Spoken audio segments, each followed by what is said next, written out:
At 32 years old, Malachi Washington made a respectable $58,000 a year as a line operator at the Libby Glass Plant in Toledo, Ohio. It was a good, steady job, the kind of job his father had, the kind that built a life brick by brick, or in his case, bottle by bottle. He and his wife, Selena, lived in a modest but charming two-story house in the Old West End, a house that held all their dreams and a 30-year mortgage. Their joint savings account, a testament to 6 years of his overtime and her careful budgeting, held exactly $34,112.78. Then came Wednesday, April 10, 2019. Malachi came home from his shift at 7:12 p.m., the scent of molten glass and cooling machinery still clinging to his work jacket. The house was quiet. In a way, it never was. It wasn't the peaceful quiet of Selena reading in the living room. It was the hollow, echoing quiet of an empty space. Her 2017 Honda Civic, a $22,000 car they were still paying off, was gone from the driveway. Inside, a single coffee cup sat on the counter, a faint lipstick stain on the rim. In their bedroom, the closet door was ajar. The entire right side, her side, was a void of empty hangers. Her 2 suitcases were gone. Her jewelry box, the one his mother had given her as a wedding gift, was gone. There was no note, no text, no call. Just a silence that was louder than any scream. He checked their joint account online, his hands starting to tremble. The balance read $0. A single, brutal withdrawal had been made that morning at 10:23 a.m. for the full amount, $34,112.78. His life's savings, their future, had vanished on a Wednesday. He stood in the middle of the silent house, a 32-year-old black man with deep brown skin that suddenly felt cold and thin. He was a husband with no wife, a homeowner with a mortgage he now couldn't afford, and a man whose entire net worth had just walked out the door. The devastating truth settled in his bones before it reached his brain. He had been completely and utterly erased. What do you do when the person you've built your world around simply disappears, taking the blueprints and all the construction materials with them? Do you scream? Do you cry? Do you chase after them? Malachi did none of those things, not at first. For a man who spent his days around the chaotic roar of the furnace, his first reaction was a profound and terrifying stillness. The life they had built felt so real, so solid. He remembered the day they closed on the house in the Old West End, the $1,500 in closing costs feeling like a king's ransom. The house had good bones, but needed work. Malachi, practical and patient, saw it as a project. Selena, he thought, saw it as a canvas. Their first Saturday, he spent 8 hours replacing the rotted wood on the porch steps, his hands sore and covered in splinters. He'd bought the lumber for $180 at the Home Depot on West Central Avenue.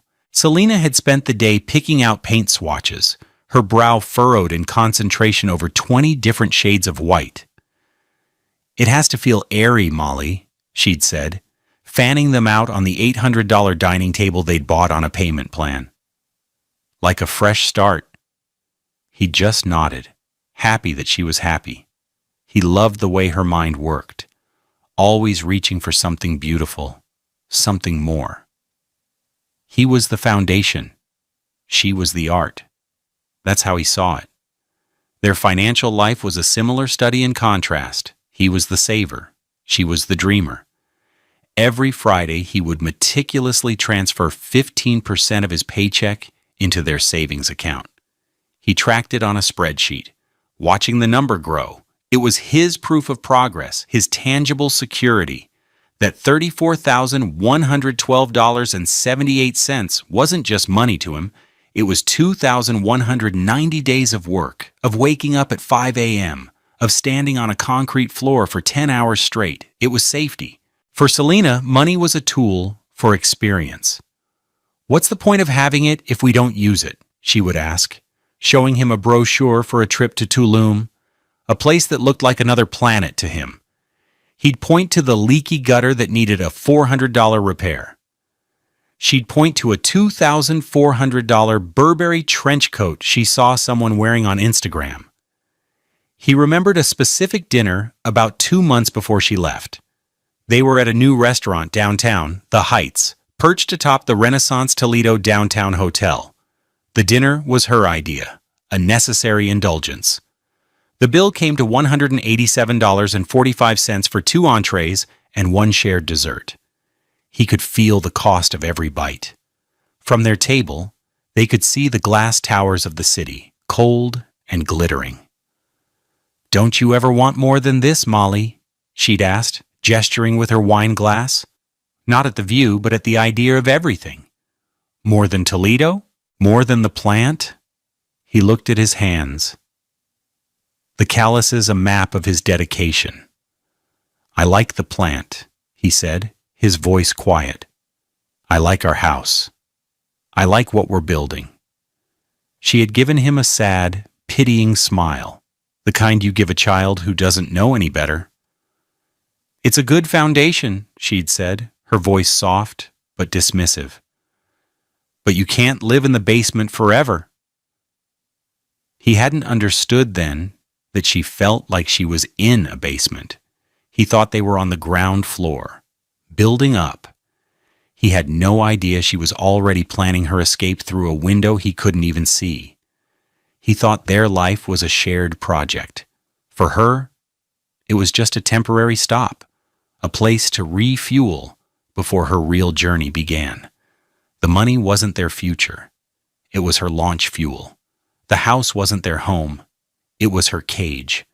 Every dollar-tagged detail of their life together was, in her eyes, another bar on the door.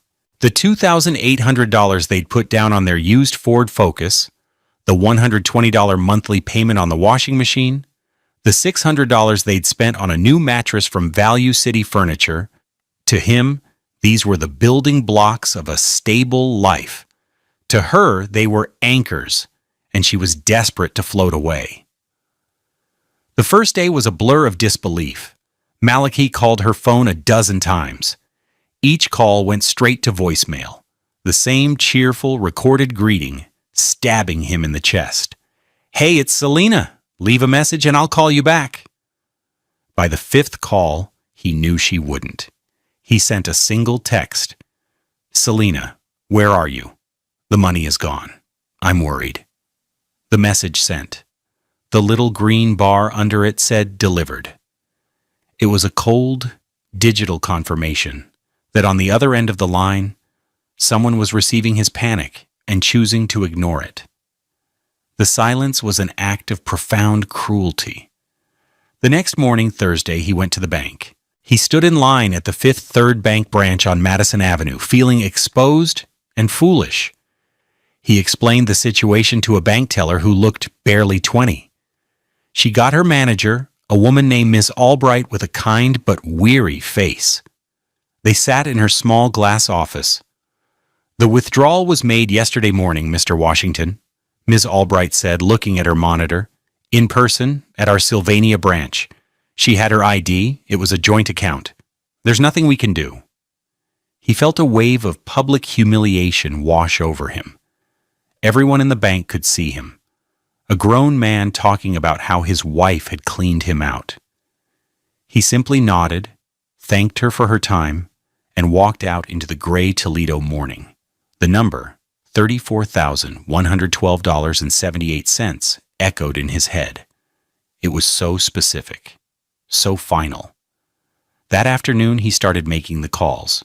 First, her mother, a woman who had always treated him with a polite but distant coolness.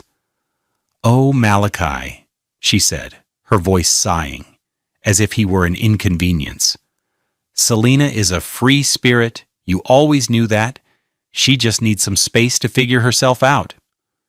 "She took all our money," Malachi said, his voice flat. There was a pause. "Well, I'm sure she has a good reason. She'll be in touch when she's ready. You shouldn't try to hold a bird in a cage, Malachi." He hung up, the insult stinging more than the financial loss. A cage? He thought he had built her a nest. Next, he called her older sister Chloe. Chloe was blunter. "Look, Malachi, I love my sister, but she does what she wants. You were always a little too simple for her. She wants to see the world, not watch glass get made. She'll probably burn through that money in 6 months and come crawling back. Just give it time." The casual cruelty of it, the dismissal of his life's work, left him breathless. They weren't just condoning it. They were framing it as his fault. He was too simple, too stable, too much of a foundation. His last call was to her cousin, Vanya. They had never been close. Vanya was a successful real estate agent in Columbus, always dressed in sharp, expensive suits that probably cost more than his car payment. Her voice was cold and clipped. "Malachi, Selena is an adult. She made a choice. Frankly, I'm not surprised. She was suffocating. She told me for years how she felt trapped in that little house, with your little life." The word "little" was a slap. You need to let her go and move on. It was a coordinated message, a family united in the belief that Selena's happiness was the only thing that mattered, and that he was the primary obstacle to it. No one asked if he was okay. No one offered to help. No one saw the betrayal. They only saw a bird finally flying free, and he was the cage she had escaped. The weeks that followed were a descent. The first bill he couldn't pay was the mortgage. He called the bank, explained the situation. They were sympathetic but firm. He had 30 days. He looked at the numbers.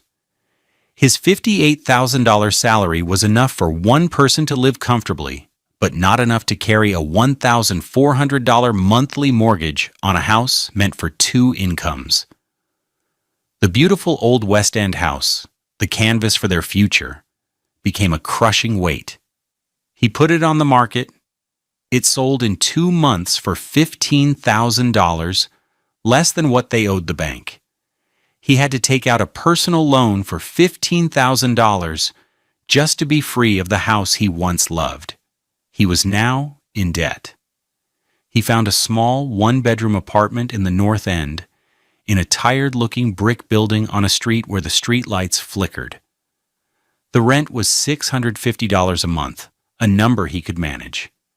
The day he moved, it rained. A cold, miserable April drizzle. He packed his life into cardboard boxes, his clothes, his father's old records, the few kitchen items that were truly his. He left behind the $800 dining table, the paint swatches, the ghost of her perfume in the closets. His new apartment was cramped. From his window, he couldn't see glass towers or city lights. He saw the brick wall of the building next door.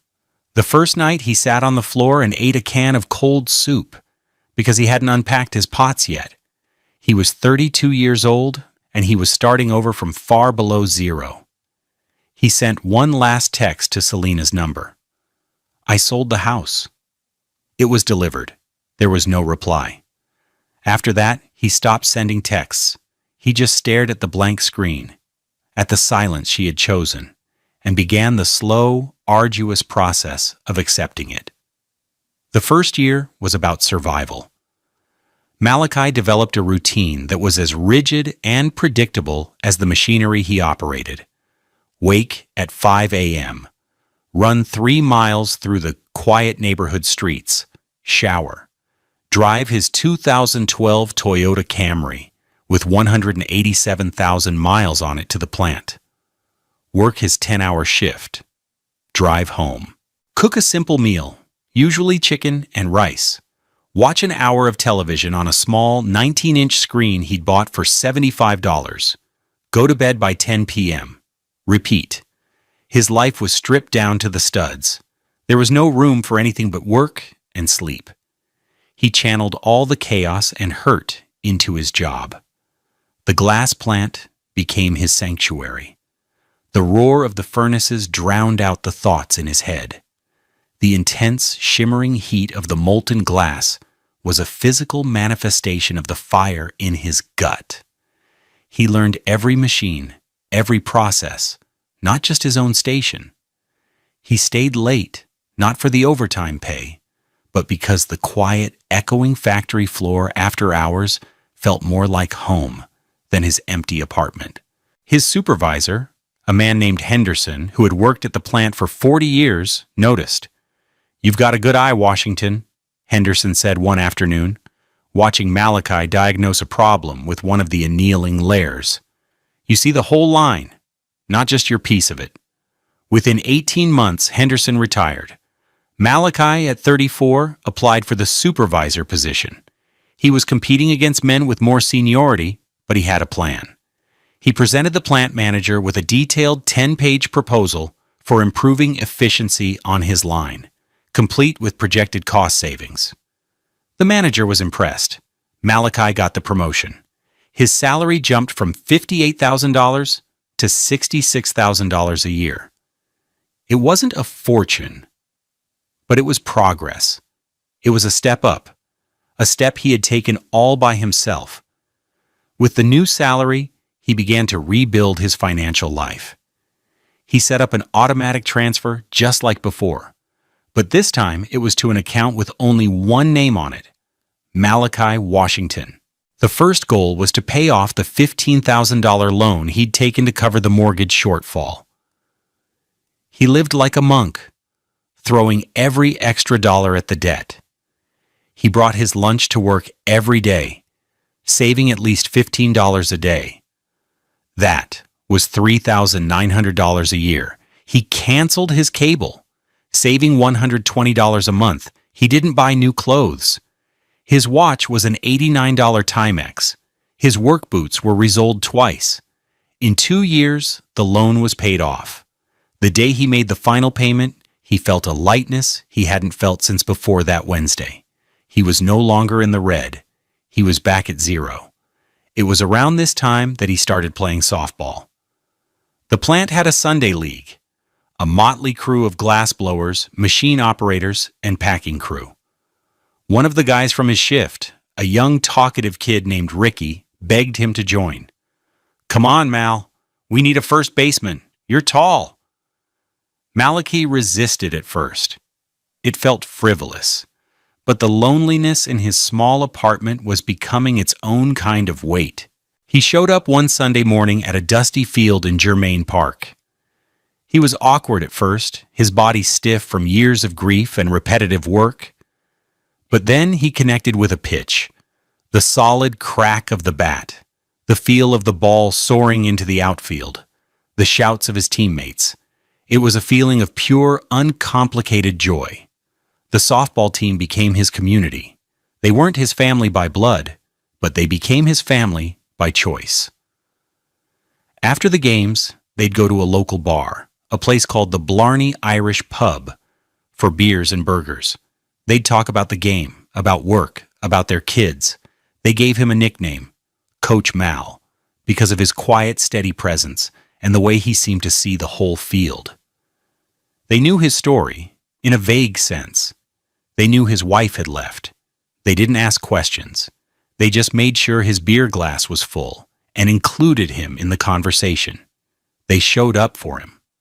Slowly, painstakingly, Malachi was building a new life.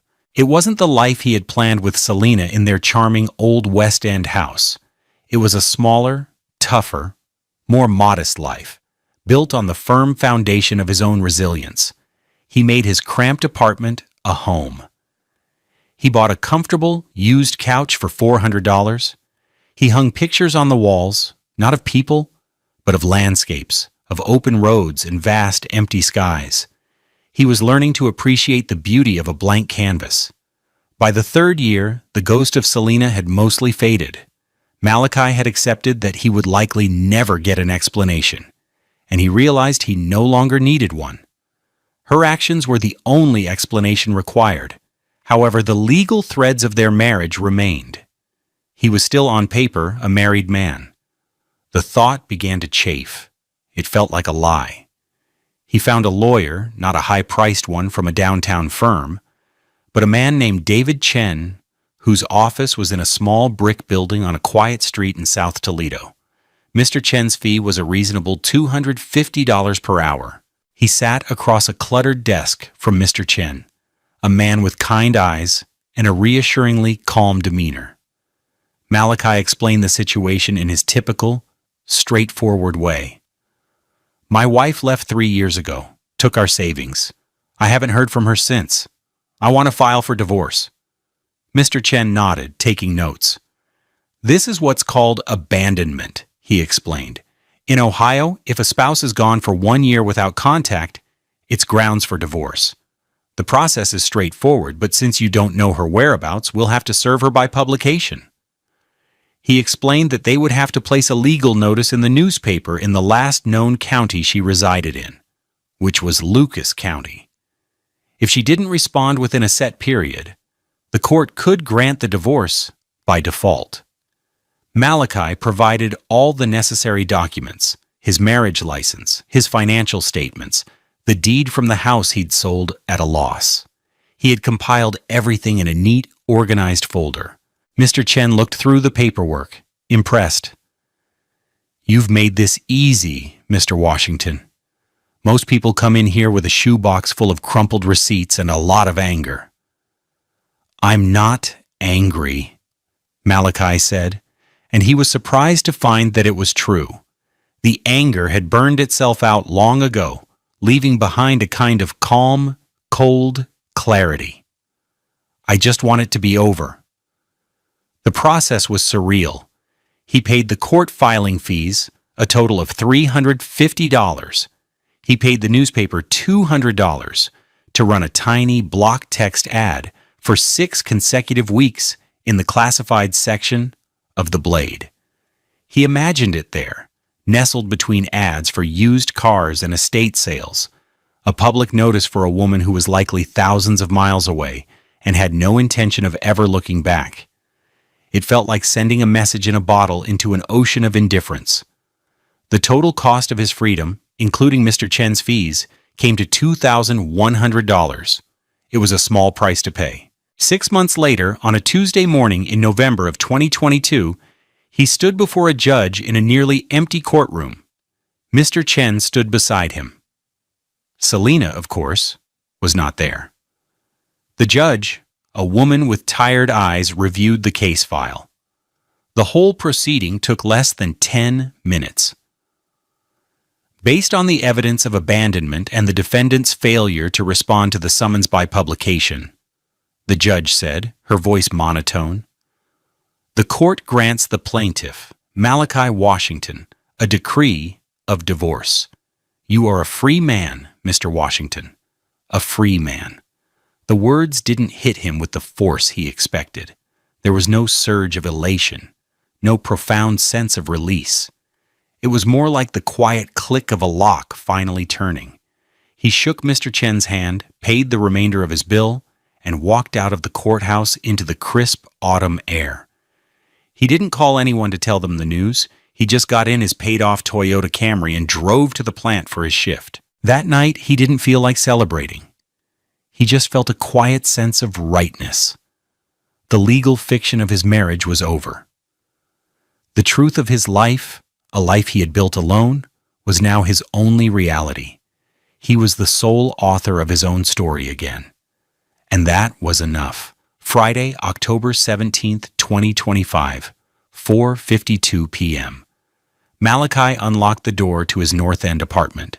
The day had been long. A new batch of glass had issues with clarity, and he'd spent the last 3 hours troubleshooting with the furnace team. He was tired. The familiar smell of his own quiet life greeted him. A faint hint of the coffee he'd made that morning, the clean scent of the laundry soap he used, the worn comfort of his own space. He dropped his keys in the small ceramic bowl on the entryway table, a $15 bowl he'd bought at a craft fair. He took off his steel-toed work boots, the heavy thud on the floor a daily ritual that signaled the end of his workday. He walked into the small kitchen and pulled a bottle of water from the refrigerator. Leaning against the counter, he pulled his phone from his pocket to check the time. There were 2 notifications on the lock screen. The first was from his banking app. He squinted at it. Incoming wire transfer. $50,000. From Vanya Williams. Malachi stared at the screen, his mind struggling to process the information. $50,000. Vanya, Selena's cousin. It made no sense. He felt a cold prickle on the back of his neck, the kind of stillness that precedes a storm. Then his eyes flicked to the second notification, a text message from a number he didn't recognize. He tapped it open. The message was 5 short words. Vanya. Come now, she's broke. Malachi read the message once, twice, a third time. He set the water bottle down on the counter with a soft click. The room was silent, but his mind was a whirlwind. 6 years. 6 years of absolute, unbroken silence. Not a birthday card, not a Christmas text, not a single word of apology or explanation. 6 years of him rebuilding his life from the rubble she had left behind. He had paid off the debt she'd put him in. He had mourned the loss of their shared future. He had filed for and been granted a divorce. He had built a new community, a new career, a new sense of self. And now this. Come now. The arrogance of it was breathtaking. The assumption that he was still there, waiting in the wings, a loyal dog ready to come running at the first whistle. The assumption that after 6 years of being treated like he was nothing, he would drop everything for the woman who had shattered his world. And the money. The $50,000. It wasn't an apology. It was a transaction. It was a down payment.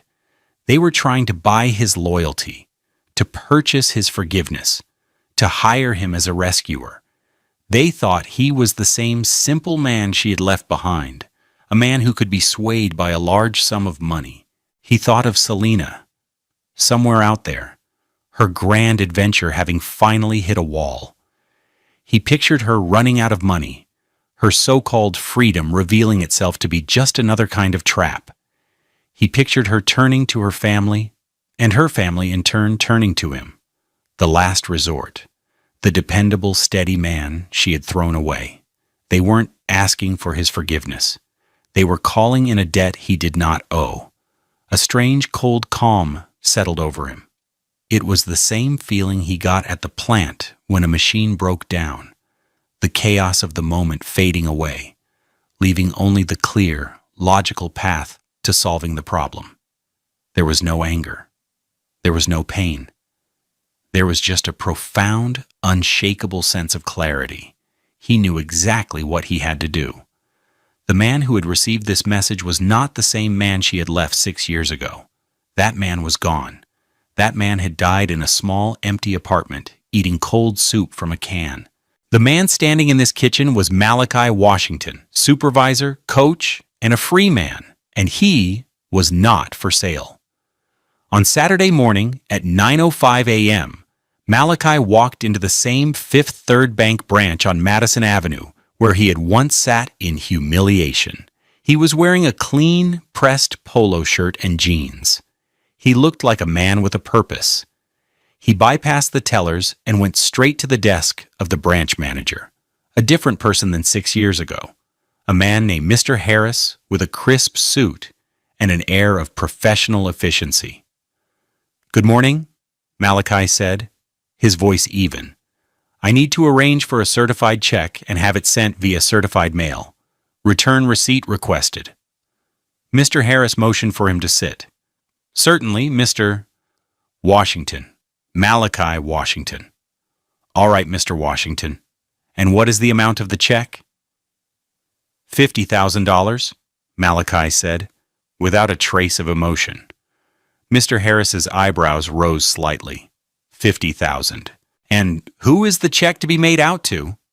"Vanya Williams," Malachi said, sliding a piece of paper across the desk. He had written down Vanya's name and the address that must have been linked to the wire transfer. It was an address in a wealthy suburb of Columbus. The manager typed the information into his computer. "This is an unusual request, Mr. Washington. Normally, a customer would handle the mailing themselves, and this is a very large sum to be returning." He was fishing, professionally curious.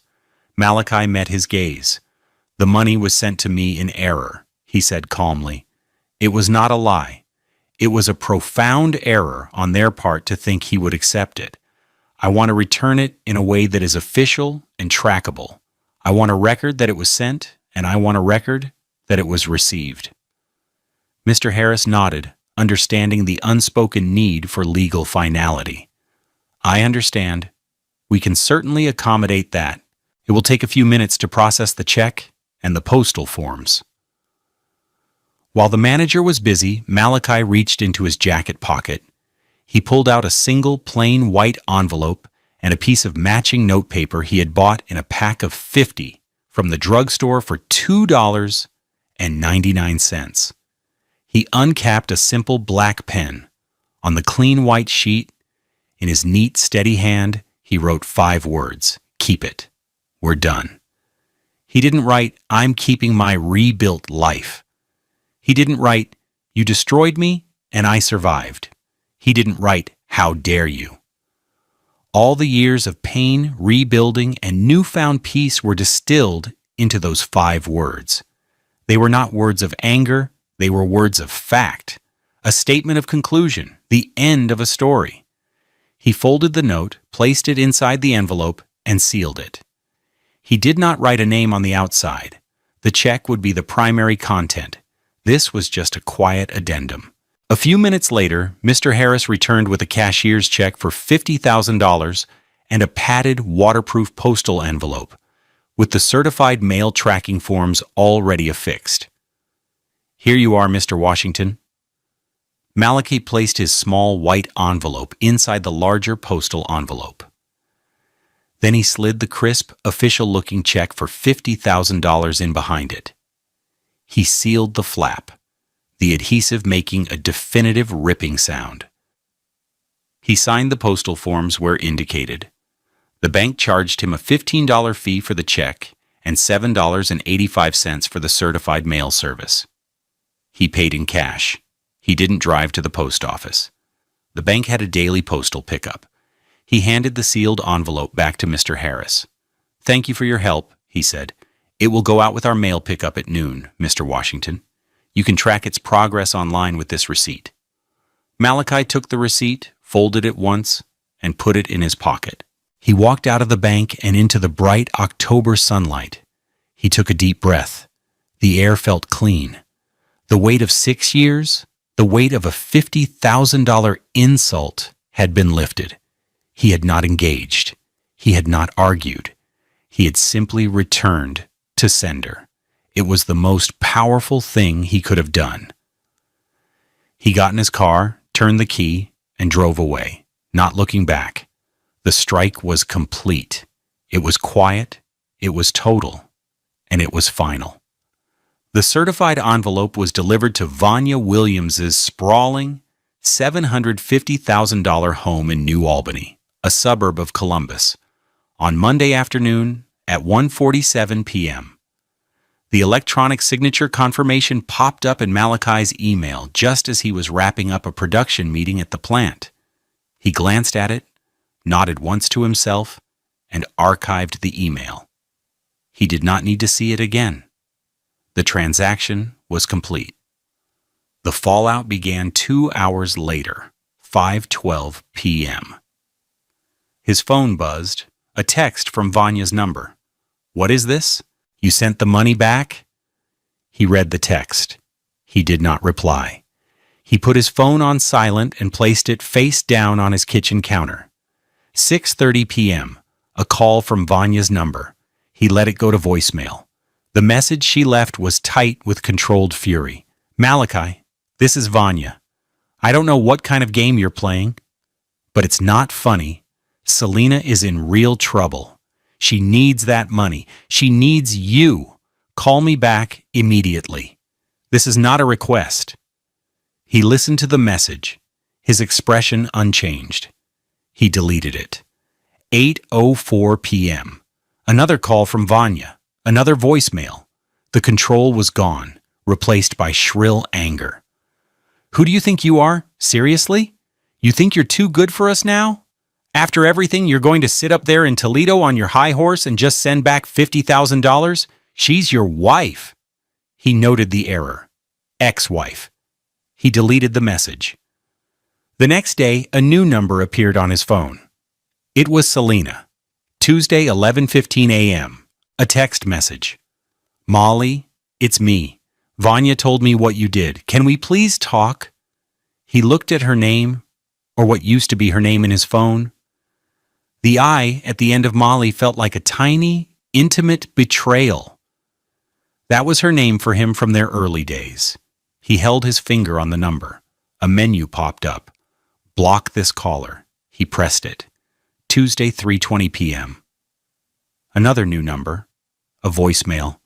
Her voice was thin and shaky, a ghost from a past life. Molly, please don't hang up. Don't delete this. I know I messed up, okay? I know I did. I was young. I was stupid. I just needed to find myself. I always thought I would come back. Once I had it all figured out, but things didn't work out the way I planned. The money's gone, Molly. It's all gone.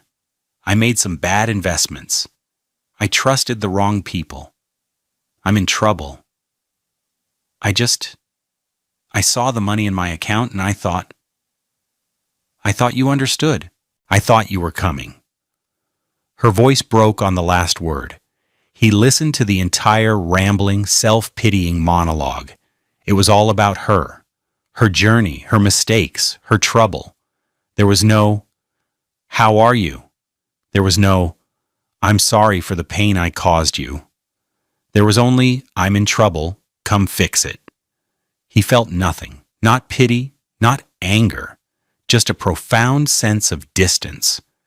He deleted the message and blocked the number. Wednesday, 9:42 a.m., a call from an unknown number. He answered it out of habit, thinking it might be the plant. Malachi, Washington. The voice was sharp, accusatory. It was Selena's mother. "You have to help her. She is your family. What kind of man abandons his wife when she is at her lowest point? After all she's been through, you have a duty." Malachi held the phone to his ear. He let her finish her tirade. When she finally paused to take a breath, he spoke, his voice calm and level. "Ma'am," he said, the formality a clear line in the sand. "Selena and I were legally divorced on November 8th, 2022, on the grounds of abandonment. We are not family. I have no duty to her beyond wishing her well. Please do not contact me again." He hung up before she could respond. He blocked the number. The consequences cascaded, but they all fell on the other side of a wall he had built around his life. Vanya lost her leverage. Selena's mother lost her scapegoat. And Selena lost her safety net. She had to face the consequences of her own choices, for the first time in her life, completely alone. The $50,000 check returned and canceled was not just a financial document. It was a judgment. It was the price of her betrayal, a bill she had finally been forced to pay herself. Malachi, meanwhile, went to his softball game on Sunday. He hit a double, coached Ricky on his swing, and shared a pitcher of cheap beer with his team. His life continued, uninterrupted, 1 year later. It was a brilliant, cloudless Saturday in late October. The air in Toledo was crisp, filled with the scent of fallen leaves and the distant, sweet smell of the malting factory. Malachi stood near the third base line of the softball field at Germain Park, a clipboard in his hand. The sun warmed the back of his neck. His team, the Libby Glass Crushers, had just won the city's Industrial League championship in a tense 4-3 victory. The celebration was jubilant. The team, a mix of men young and old of all shapes and sizes, whooped and hollered, dousing each other with water bottles. Ricky, the kid who had first dragged Malachi onto the field 4 years ago, threw his arms around him. "We did it, Coach Mal. We did it." Malachi smiled, a genuine, easy smile that reached his eyes. "You did it, Ricky. You all did." Later, as they were packing up the gear, Ricky's 7-year-old daughter, a bright-eyed girl named Maya, with her hair in 2 neat puffs, shyly approached him. She was holding a piece of construction paper. "This is for you, Coach Mal," she said, her voice a little breathless. He took the drawing. It was a classic stick figure masterpiece. A group of figures in blue uniforms held a giant gold trophy. The sun, a bright yellow circle with lines radiating out, beamed down on them. Underneath one of the taller figures, written in a child's careful, wobbly print, was the name Coach Mal. He noticed she had used a brown crayon for his stick figure, a small detail of recognition that touched him more than any words could. "Thank you, Maya," he said, his voice thick with an emotion that surprised him. "This is the best trophy I've ever seen. I'm going to put it on my refrigerator." That evening, he was home in his apartment. The drawing was held by a magnet on the fridge door, a splash of color in his tidy kitchen. His life was not grand. He still drove the same Toyota, though it now had over 250,000 miles on it. He still wore his $89 Timex. He was a supervisor at a glass plant, living in a $650 a month apartment in Toledo, Ohio. By many measures, his life was small, but as he sat by his open window, a cool breeze stirring the curtains, he felt an immense sense of wealth. It wasn't the kind of wealth you could measure in a bank account. It was the wealth of community, of earned respect, of a quiet mind. It was the solid feel of the ground beneath his feet, a ground he had secured all by himself. His wealth was in the sound of his team's laughter, in the honor of being called coach, in the simple beauty of a child's drawing on his refrigerator. He had learned a hard lesson 6 years ago on a rainy Wednesday, that what some people call love is just a temporary arrangement, and that a shared future can be stolen in a single morning. But he had learned an even greater lesson in the years since. True wealth isn't something someone can give you or take from you. It's the life you build with your own 2 hands, the peace you cultivate in your own heart, and the quiet satisfaction of knowing your own worth. Selena had left in search of a bigger, better life. He had stayed, and in the small, simple pieces of his own existence, he had found one. He had not needed to chase her, or punish her, or even forgive her. He had only needed to let her go, and in doing so, he had finally, truly, set himself free.